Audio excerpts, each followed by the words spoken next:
pensar um pouquinho sobre isso. Então, os problemas que aturdem as pessoas nos dias de hoje são os mais diversificados possíveis e vão desde a necessidade pura e simples do conhecimento às angústias superlativas dos que se encontram sobraçando os mais pesados fardos. Portanto, as pessoas que procuram atendimento fraterno de um modo geral apresentam as seguintes características. Vamos primeiro abordar sobre agitação. Muitas vezes são pessoas desconfiadas, inibidas, zangadas, furiosas, falantes.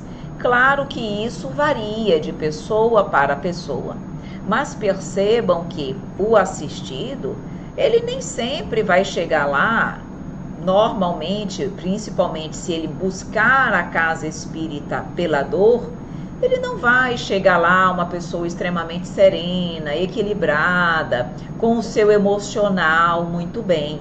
Vai chegar mais fragilizado, dependendo da sua personalidade, mais agitado, falante, curioso, inibida, uma pessoa mais desconfiada, às vezes irritada já com uma situação que muitas vezes já vem há um certo tempo e não se consegue resolver. Muitas vezes a casa espírita é o último recurso que a pessoa busca após ter tentado encontrar a solução em outros meios. Então, muitas vezes as pessoas já chegam lá num estado de fragilidade emocional muito grande. Por isso que realmente o atendimento fraterno é algo que precisa ser muito bem pensado, trabalhado, com muito cuidado pela casa. Exatamente porque vai lidar com as pessoas em um dos seus momentos, muitas vezes, mais frágeis da vida, tá? Então, vamos estar preparados para que o assistido chegue apresentando essas características. Sofridas, angustiadas, sem opções de busca que lhe saciem as esperanças, o desânimo e o desespero muitas vezes já se encontram instalados e com isso encontram-se revoltadas e pessimistas. Trazem consigo decepções em relação aos recursos até então experimentados, sejam da ciência ou mesmo da religião. Alguns já procuraram recursos junto a charlatões e mercadores da mediunidade, gastando vultosas somas sem êxito. Alguns trazem consigo concepções falsas da doutrina espírita, por isso se portam desconfiadas e em expectativa permanente. Uns perderam entes queridos e não conseguiram superar a dor dessas perdas. Vejam bem aí, queridos amigos, que as situações realmente são inúmeras, muito variadas, mas aqueles irmãos que chegam para o atendimento fraterno, muitas vezes mais movidos pela curiosidade ou pela necessidade de trabalho, de conhecer a casa, é normalmente num número menor. E eu vou dizer a vocês por quê. Porque normalmente as pessoas que chegam com essas características, muitas vezes elas não se acham, não acreditam que elas precisam passar por um diálogo fraterno. Tá, elas se informam, ou um amigo as leva e elas já vão procurando os cursos, já vão procurando as atividades. Quando as pessoas estão bem espiritualmente, nem sempre elas sentem a necessidade de se abrirem no diálogo fraterno. Nem todas as pessoas gostam de expor a sua vida para o outro. Agora, quando as pessoas estão realmente, como nós colocamos aqui, em função de situações, de problemas, sofrimentos, decepções variadas, falta de recursos, de outros recursos que foram experimentados, enfim, quando as pessoas estão num momento de dor e fragilidade, é diferente. Elas muitas vezes se sentem incapazes de sozinhas solucionar um problema. E aí elas se veem realmente na condição de pedir uma ajuda. Elas perdem muitas vezes aquele orgulho de se mostrarem frágeis. Tem pessoas que não gostam de se mostrarem frágeis, gostam de se mostrarem sempre fortalecidas. Então, essa situação de dor acaba sendo aquelas situações mais usuais no diálogo fraterno. Outras características, então vamos lá. Outros, não alcançando um relacionamento estável na vida afetiva ou familiar, transferem para o convívio social os seus conflitos, desajustando-se e fracassando nas metas programadas. Alguns, pedindo por outros, tocados de compaixão ou incomodados pelo desequilíbrio daqueles com que se relacionam. E há ainda vítimas da pobreza, do desemprego, cuja problemática, conquanto de ordem material, tem raízes e implicações mais profundas.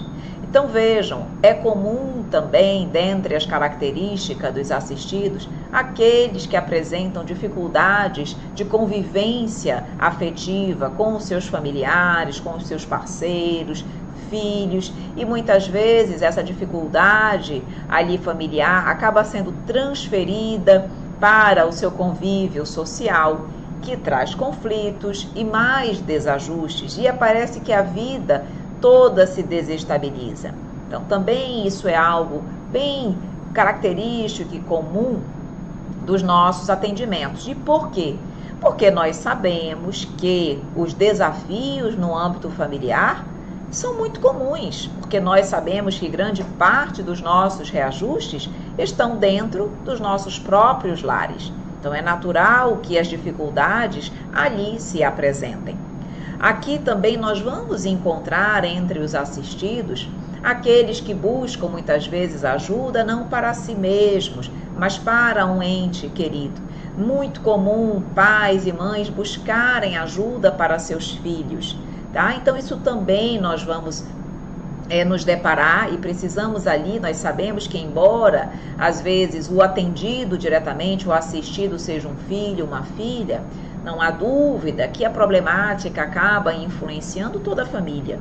Então é natural, é importante ter esse olhar também, para que nós possamos auxiliar, contribuir, bem orientar aquele que muitas vezes está sendo diretamente assistido, mas os demais que de alguma forma também são influenciados pelos problemas, pelos desafios do outro ente. Vítimas de pobreza, desemprego, isso também acontece principalmente nesse momento que nós estamos vivenciando de pandemia. Muitas pessoas perderam seus empregos, seus trabalhos, se viram diante de uma situação financeiramente, profissionalmente mais delicada, precisando encontrar recursos, força, ânimo dentro de si para seguir em frente, tendo compromissos financeiros, tendo família muitas vezes para sustentar. Então, também são situações que nós identificamos dentre os assistidos, características de muitos assistidos. Alguns viciados, vítimas de si mesmo, mas de um certo modo de uma sociedade ainda não transformada pelas luzes do Evangelho, doentes de toda ordem, seja do corpo, da mente, do espírito. Destaque a problemática da obsessão, pois de permeio com muitos desses conflitos humanos estão as interferências espirituais variadas. Então, nós vamos encontrar também situações de vícios de todos os matizes. Colocamos aí na foto um vício das redes sociais, hoje isso é muito comum. Então, na verdade, quando nós nos colocamos muitas vezes nessa condição, isso vai trazendo um mal-estar, uma ansiedade, uma angústia, um desespero íntimo e desestrutura a vida da pessoa. Então, muitos chegam lá, não doentes do corpo, mas doentes do espírito e da mente. E aí é todo um trabalho, toda uma orientação que vai precisar ser feita. E o item aqui referente à obsessão é muito comum, porque nós sabemos que nós vivemos a todo momento sendo influenciados pelos espíritos. E se aqui na Terra, ainda na crosta, há um número muito grande de espíritos ainda imperfeitos, é claro que eles sintonizam conosco e em decorrência das nossas fragilidades, eles vão se aproximar e vão nos influenciar. E se nós não estivermos bem preparados para lidar com isso, vamos realmente adentrar num processo obsessivo. Então, dentre as características do assistido, é também comum nós nos depararmos com o problema da obsessão. Então, vocês percebam aí que realmente a situação que o atendente vai se deparar, ela é variada, essas são situações inúmeras, e nós precisamos buscar, na medida do possível, sempre, por isso que nós colocamos a necessidade do estudo constante e, principalmente, dentro da doutrina espírita, verificar os recursos que a casa, que a doutrina espírita oferece para ajudar esses corações que ali chegam. E vejam bem, nós já falamos isso nas aulas anteriores, é importante nós reforçarmos. Nós não estamos ali na condição de terapeutas, nós não somos profissionais dessa área para agir com o assistido como se fôssemos terapeutas. Nós não devemos agir desta forma, utilizando essa metodologia ou essa postura. Mas nós estamos ali para ouvir, para acolher, para orientar a luz da doutrina e mostrar uma luz no fim do túnel. Mostrar que, na verdade, as coisas muitas vezes não se mostram tão ruins, tão negativas, tão obscuras, quanto muitas vezes o assistido acredita. E à luz da doutrina espírita, nós vamos trazendo algumas informações para que a própria pessoa se descubra como filha de Deus, nascida para a felicidade, para a perfeição, comece a perceber na dor que muitas vezes nos visita uma oportunidade de crescimento e de aprimoramento espiritual. Então, a nossa função ali é orientar sempre à luz da doutrina espírita. Nós não estamos ali para sermos terapeutas desses corações queridos que